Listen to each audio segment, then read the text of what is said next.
이 히브리서 오늘 7장에 있는 내용은 예수님의 대제사장 직분에 대하여 긴 설명을 하고 있습니다. 가장 중요한 설명은 구약에 있었던 제사장 제도는 해마다 백성들의 죄를 하나님 앞에 용서받기 위하여 속죄제를 드리는 것이 가장 중요한 책임 있는 사역이었습니다.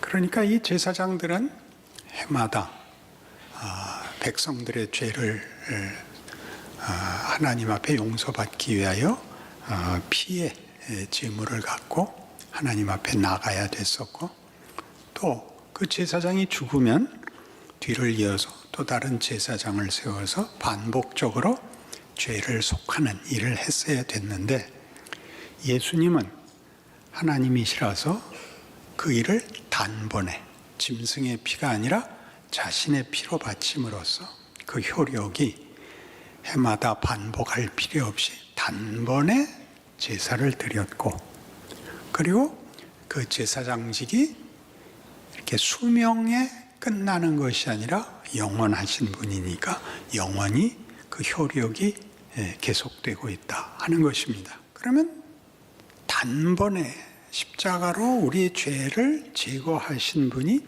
아직 살아서 제사장 역할을 하는 건 설마 죄가 반복되는 걸 씻기 위한 건 아니겠죠. 그러니 우리 모두가 이제 이것이 기독교 구원에 관한 내용이 복음이라고 하는 것이 어디서 오해되고 있냐면, 예수를 믿어서 구원을 얻었으나 또다시 짓는 죄로 인하여 다시 십자가로 돌아가는 일을 반복하는 것 때문에 복음이 가지는 얻은 바 구원이 완성되었는데 남아있는 기간, 그리고 그 기간 동안 예수님이 여전히 제사장으로 하늘 보좌 우편에서 우리를 위하여 기도하고 있는 그 내용이 무엇인가 하는 긍정적이고 적극적인 약속들에 대하여 우리가 여전히 혼란스러워서 예수 믿는 것이 가지는 영광된 혹은 명예로운 이 인생을 다만 반복되는 자책, 회개로 돌아가는 일만 하고 있다 이겁니다. 믿기지 않는 얼굴을 하고 있는 이유는 무엇입니까?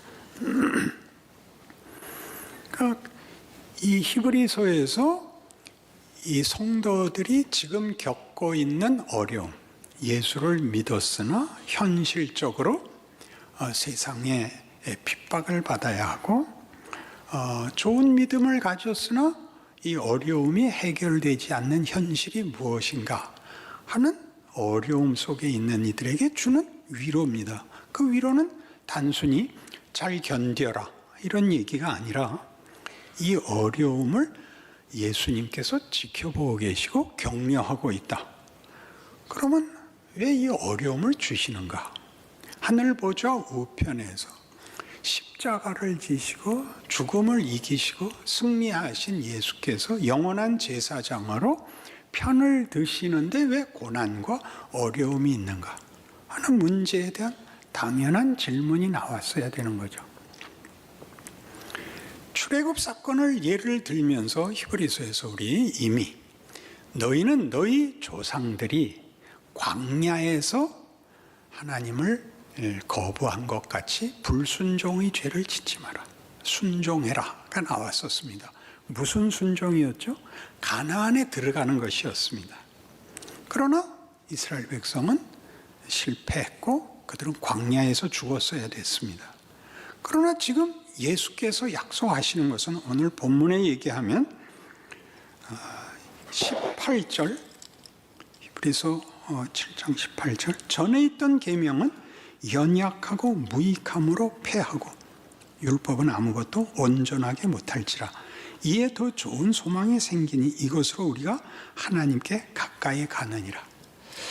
그때는 하나님께서 이래야 된다, 이러진 마라 라는 권면 속에서, 법적인 요구 속에서 조상들이 실패했기 때문에 이제 예수를 보내어 그 실패를 승리로 바꾸기로 하셨는데, 그것은 율법이 다만 잘잘못의 기준이고 잘잘못에 대한 판단에 불과했다면, 이제 예수님은 어떤 분으로 오셨냐면 18절 다시 보시죠. 율법은 아무것도 온전하게 못할지라 이에 더 좋은 소망이 생기니 이것으로 우리가 하나님께 가까이 가느니라.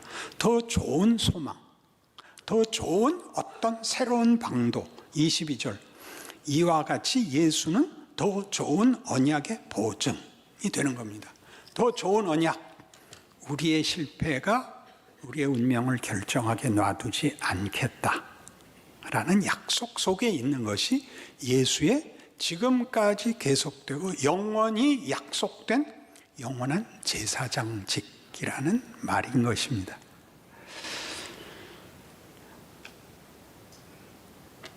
왜 하필 이런 식으로 하나님께서 예수를 보내어 기왕에 십자가로 구원을 이루셨으면 당장 데려가시지, 이 고난에 찬 인생, 실패해서 다시 자책하고 슬퍼해야 되는 이런 과정을 허락하시고, 예수님께서도 죽음을 이기고 천국에 부활 승천하사 하늘 보좌 우편에 앉아서 새삼스럽게 다시 애를 쓰실 필요가 있는가 하는 것은 우리한테 매우 큰 질문이 됩니다. 예수를 믿고 난 이후에 벌어지는 고난에 찬 현실은 무슨 의미가 있는가? 왜 그런 일이 있는가? 성경은 이렇게 설명합니다. 탕자 비유죠. 작은 아들이 자기 유산 부분을 먼저 달래서 나와서 허랑방탕하고 돌아옵니다. 아버지가 기쁘게 맞습니다. 자식은 나는 아버지 아들이라고 일컬음을 감당할 수 없습니다. 품꾼의 하나로 보십시오. 무슨 소리냐? 가락지를 끼워라, 목욕을 시켜라, 신발을 신겨라, 송아지를 잡아라. 큰아들이 들어와서 화를 내죠. 뭐냐? 작은아들이 돌아와서 잔치합니다. 나는 평생 아버지의 명을 어겨본 적이 없는데 이 나가서 전 재산을 말아먹은 놈한테 송아지를 잡아준다고? 나한테는 염소 새끼도 한번 잡아준 적이 없다. 아버지가 뭐라 그럽니까? 얘는 나갔다가 돌아와서 기뻐하는 거 아니냐? 너는 내게 다 네 거 아니냐? 그러니까 우리는 다 이 돌아온 게 끝입니다. 돌아와서 잔치해 주지만 그게 끝이 아니고 그 둘째한테도 뭘 시킬 것입니까? 아들다워지는 훈련을 시킬 겁니다. 자, 큰아들은 뭘 하고 있죠? 인감도장을 갖고 있죠. 아버지 그 한도 무제한의 카드를 쥐고 있는 거 아닙니까? 어떻게 써야 되는지, 자기가 가진 지위와 자기의 신분과 자기의 영광된 책임을 모르고 있죠. 작은 아들 돌아와서 끝난 게 아니라 이리 갈 거죠. 우리는 구원을 받아서 회개해서 돌아와서 이리 가야 되는데 뭔만 하죠? 나갔다 돌아왔다만 하고 있는 셈이죠. 거기에 중요한 달란트 비유가 나오죠. 5달란트, 2달란트, 1달란트 종들에게 맡기고 주인이 먼 곳에 여행을 갑니다. 그동안에 5달란트, 2달란트 받은 종은 열심히 살아서 이익을 남겼으나 셋째 종은 파묻어뒀다가 바칩니다. 주인이 화를 내죠. 너는 나와의 관계가 이것뿐이냐? 이겁니다. 이 두 충성된 종은 주인이 자기네들에게 주인의 기업, 주인의 사역에 동참할 기회를 줬다고 생각하여 힘을 다하여 봉사합니다. 무슨 유익이 있죠? 주인이 가진 어떤 경지에 동참하며 주인이 가진 책임에 동료가 되는 귀한 기회를, 영광을 누리게 되고, 이 마지막 종은 죄 안 진 게 다죠. 말아먹지 않은 게 다죠. 그렇지 않은 인생을 살게 했다. 하나님이 하시는 일에 동참하며 그리하여 주인의 마음을 나누어 갖는 일에 우리 인생을 부르고 있다. 이렇게 우리 인생이 남아있는 이유를 달란트 비유가 설명하고 있는 셈입니다. 이제 남은 걱정은 하나입니다. 우리가 혹시 세 번째 종이 되면 어떡하나 하는 것이죠. 사랑의 확증은 공포와 극명하게 대조됩니다. 하나님이 우리에게 준 기회는 어떻게 하나 보자가 아니라 그것이 유익하게 쓰이기 위하여 허락된 것이라고 얘기합니다. 우리의 잘잘못을 심사하기 위하여 준 기회가 아니며 우리에게 넉넉하게 이기도록 준 기회입니다. 그 넉넉하게라는 것은 우리가 겪는 고통, 후회, 무력감으로 이해되는 모든 것들이 사실은 커다란 하나님의 요구랍니다. 여기식으로 얘기하자면 그리스도와 함께한 상속자로서 그와 함께 영광을 받기 위하여 고난도 함께 받아야 되는데 이 고난이 우리에게 주는 이 공포, 여기서 실패하는 것은 어떻게 되는가? 그리고 왜 이런 일이 벌어지는가에 대한 성경의 답은 고린도전서 1장에서 늘 익히 인용하는 대로 십자가의 도가 믿지 않는 이들에게는 미련한 것이요 믿는 우리에게는 하나님의 능력이요 하나님의 지혜니라. 그러니 고난을 고통이라는 차원에서 부정적으로 보지 마시고 이게 하나님이 우리의 유익을 위하여 하시는 최고의 지혜고 최고의 권능이라고 이해를 하셔야 되는 것입니다. 우리가 대학을 졸업하는 데까지 초등학교에서 시작해서 정상적으로 하면 16년이 걸립니다. 그렇죠? 너무 긴가요? 거기서 대학원하고 박사학위 받고 이렇게 길수록 영광 아닌가요?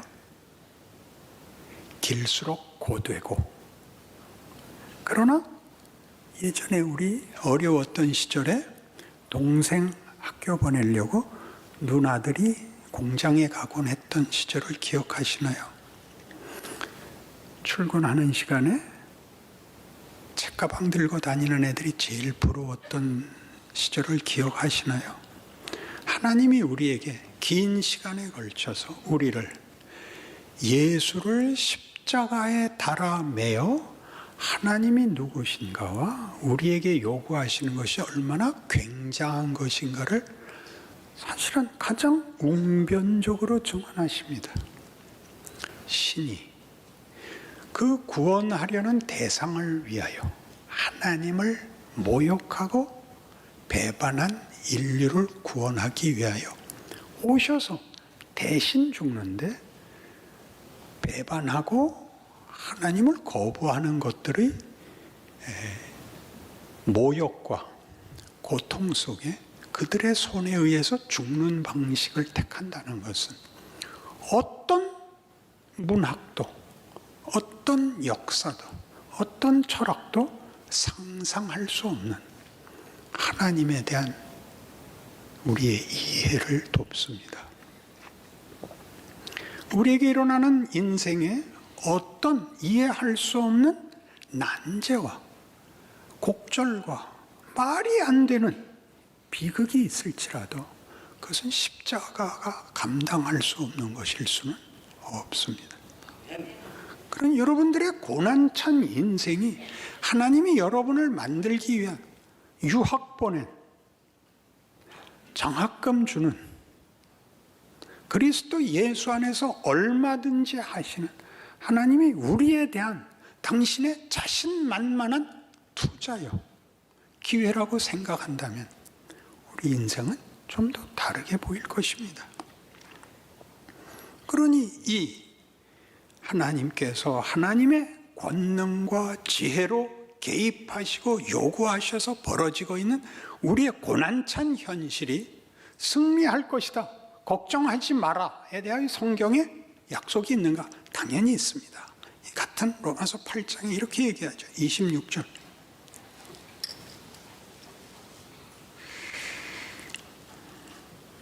24절부터 볼까요?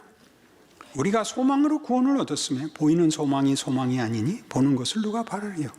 만일 우리가 보지 못하는 것을 바라면 참음으로 기다릴지니라. 여기가 싫죠. 그죠? 참는 게 속 시원했으면 좋겠죠. 그래서 금방 이 말이 나옵니다. 이와 같이 성령도 우리의 연약함을 도우시나니. 이와 같이가 왜 나왔을까요? 참음이 싫거든요.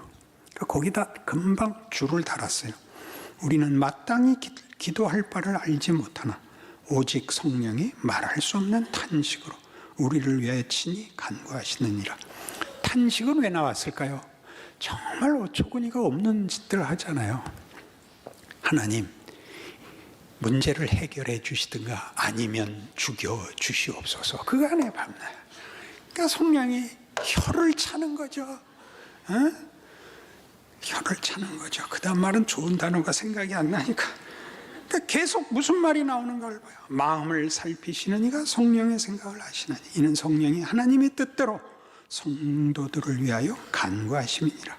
우리가 알거니와 하나님을 사랑하는 자 곧 그의 뜻대로 부르심을 입은 자들에게는 모든 것이 합력하여 선을 이루느니라.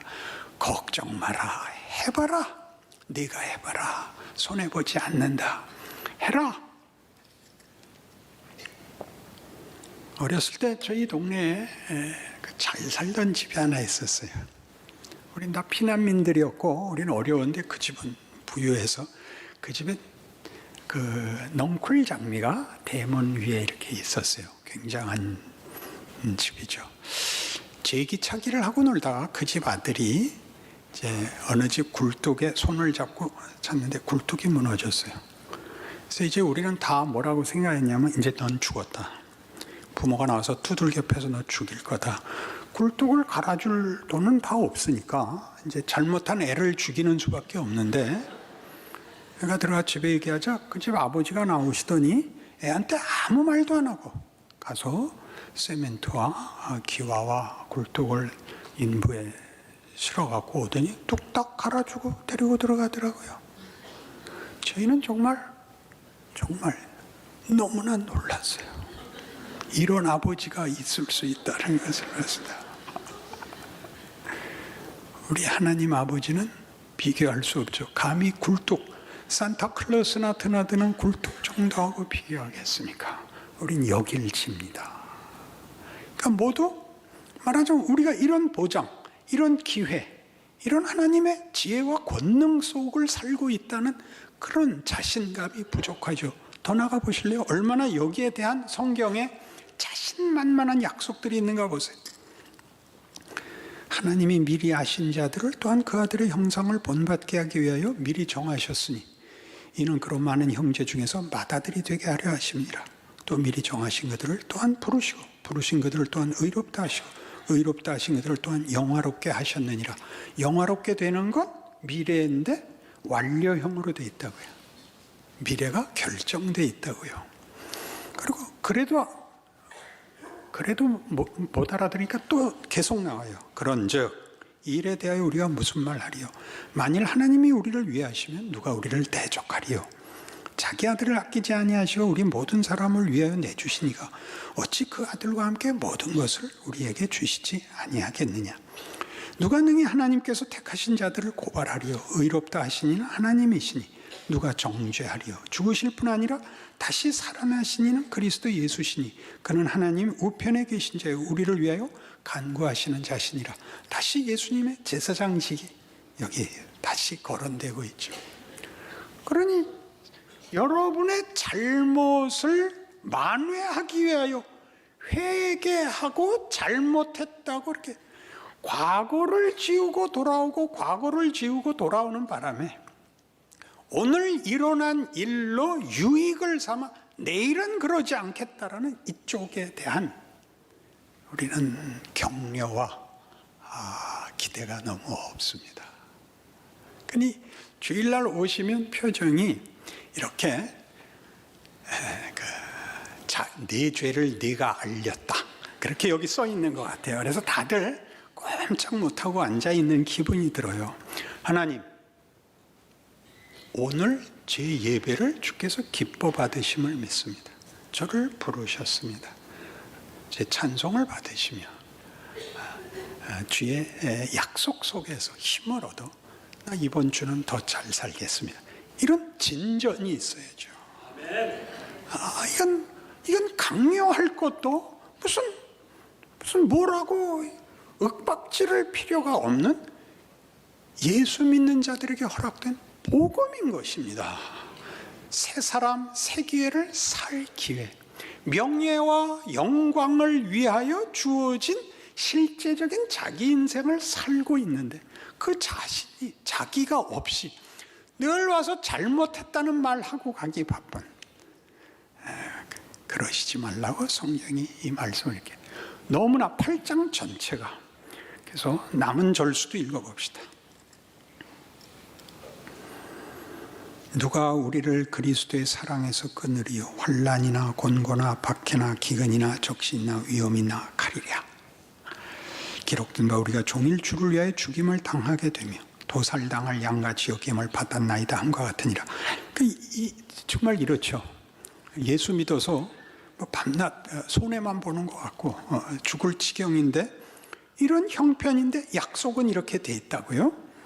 그러나 이 모든 일에 우리를 사랑하시는 이로 말미암아 우리가 넉넉히 이기느니라. 내가 확신하노니 사망이나 생명이나 천사들이나 권세자들이나 현재일이나 장래일이나 능력이나 높음이나 깊음이나 다른 어떤 피조물이라도 우리 주 그리스도 예수 안에 있는 하나님의 사랑에서 끊을 수 없으리라. 그러니까 이걸 고통이 없는 현실로 요구하지 마시고 여러분이 받는 이해할 수 없는 그 어려움과 고통이 나한테 유익이 된다. 배운다. 잘못보다 더 큰 유익. 사람이 훌륭하게 되는 건 잘못한 것으로 더 많이 됩니다. 사람의 이해력은 지가 잘못했을 때 더 많이 생깁니다. 못난 것들은 잘못한 걸 우기지만 우리는 잘못한 것으로 유익이 생깁니다.